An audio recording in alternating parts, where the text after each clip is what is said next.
Hello, everybody. Welcome to our presentation. This is the 4 Modern Language International Festival. And we're going to be learning about the French culture, Hispanic culture, and American culture. Okay. Okay, here is a tentative agenda. I'll start the presentation. Then we're going to learn about the French culture and language of Professor Pascal. Then we're going to learn about the Hispanic language and culture overview by me, Yesenia Chavez. Then we're going to watch a video presentation about Olga Nava from Shakira, or about Shakira. Then we're going to listen to Nicole Brown to tell us a little bit about library services and Hispanic books. Then we'll have a closing remarks or summaries, okay? So at the end, we're going to have a booth visit to see several students' presentations on important leaders, and we're going to also have some light refreshments. Okay, so my name is Yesenia Chavez, welcome. We teach Spanish and French. I work at the Modern Language Department. We can see your flyers and languages later. We also sponsor the Hispanic Cultural Club as well as the Hispanic Heritage Month Committee. Here are the flyers. We teach Spanish, French. We sponsor the Hispanic Cultural Club, and we also are offering Spanish classes and French classes, which are open now, okay? If you want to join the club, please email me, and my email is there.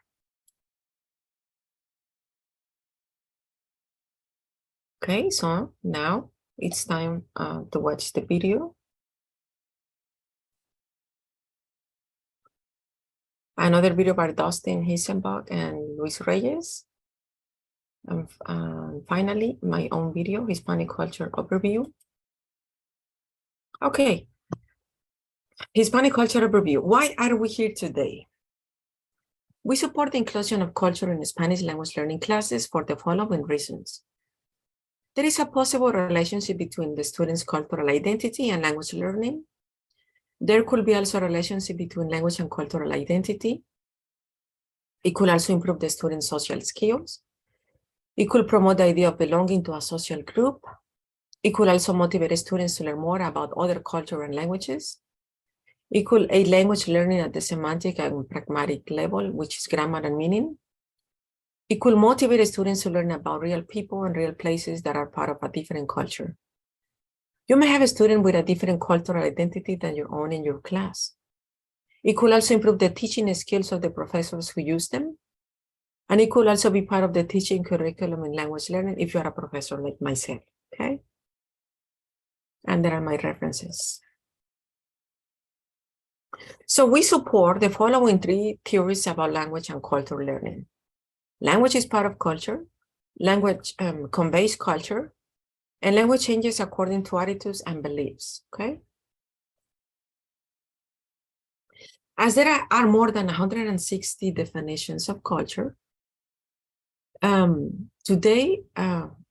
for today's presentation, it means self-categorization or a sense of belonging to any given group according to several classifications, okay?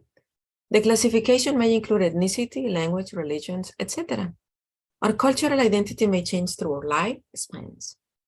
The behaviors may reflect their experiences and responses to the world in a given society from birth to death. The society includes the individual itself, the community he or she belongs to, the academic institution or workplace where he or she belongs to. And these theories are based on Guon Hamal 2007, Suehua 2014, and Grayman Simpson 2017. So what it means to be a Latino person? A Hispanic is anybody from the Americas or Spain who speaks Spanish or are descendants from any country where Spanish is spoken. However, a Hispanic or Latino person may speak or not speak the Spanish language. This terminology started in the 1970s in the United States in the US Census.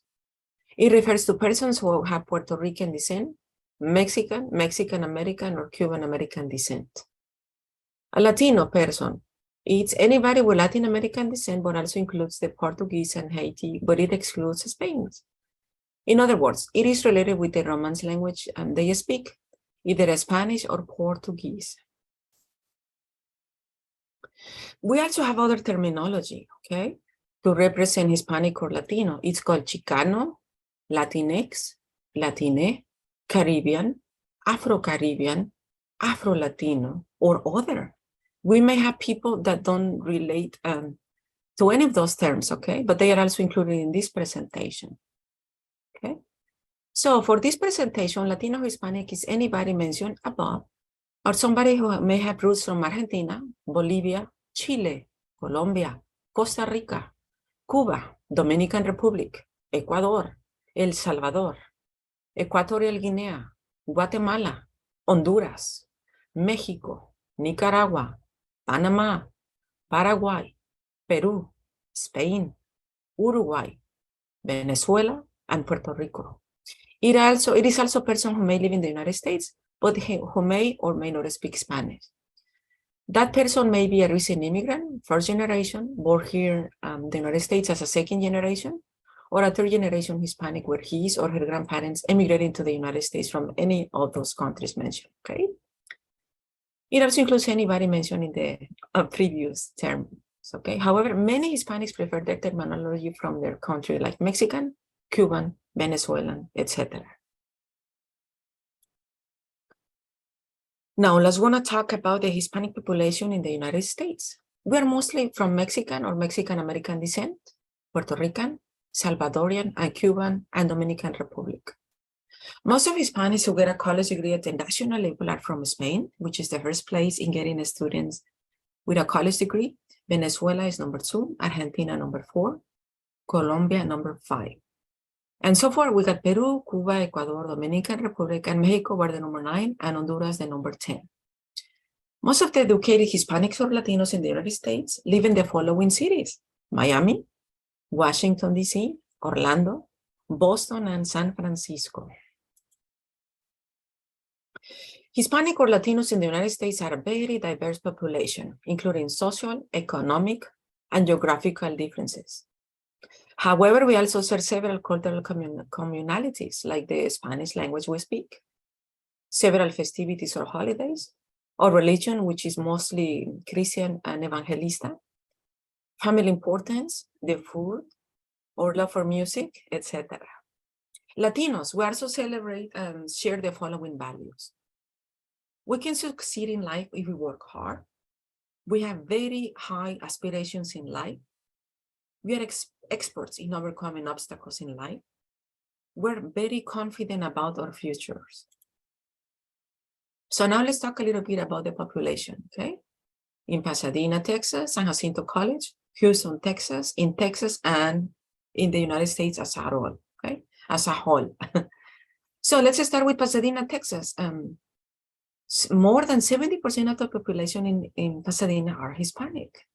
In San Jacinto College, we got more than 60% of the population.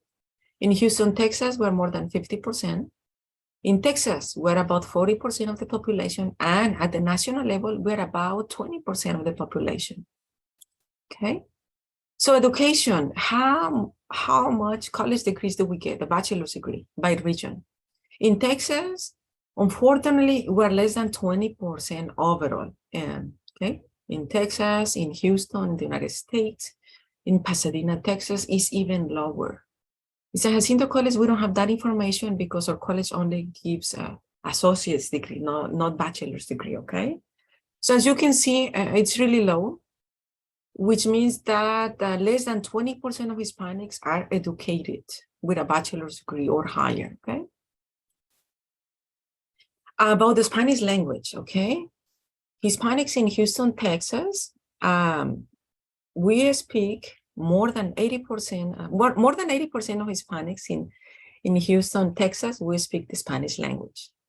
In the United States, we are only about 60% of students or persons who speak Spanish. In Texas, we're about 30%, and in Pasadena, I couldn't find that information, or in San Jacinto College. San Jacinto College doesn't collect that information as of last week when I did my research.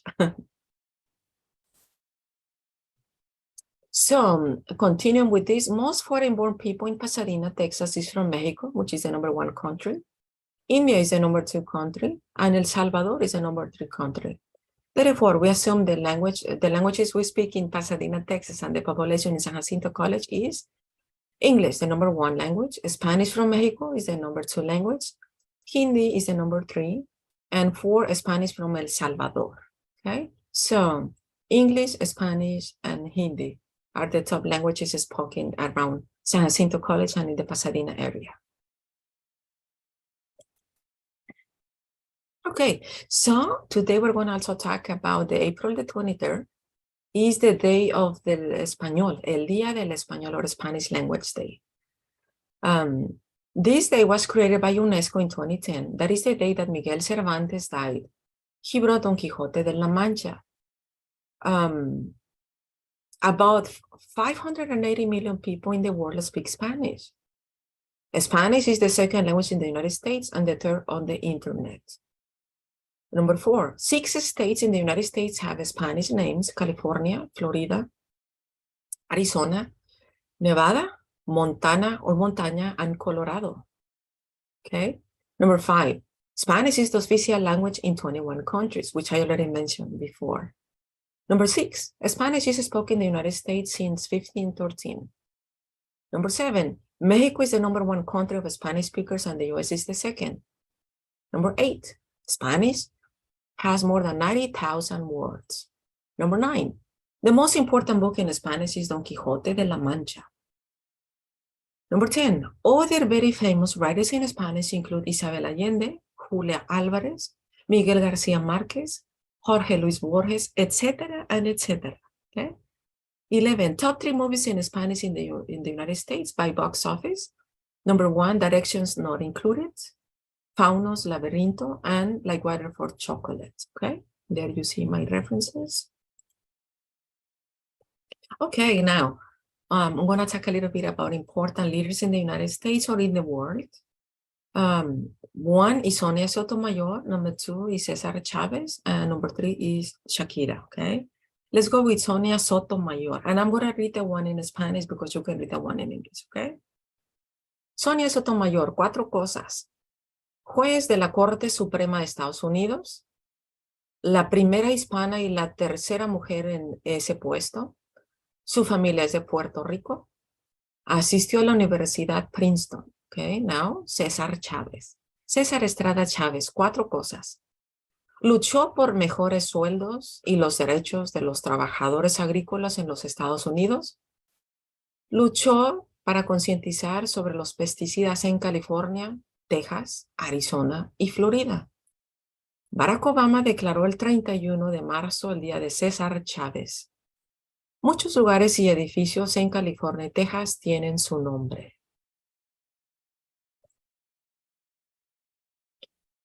Okay. And now we're going to watch a video about Shakira.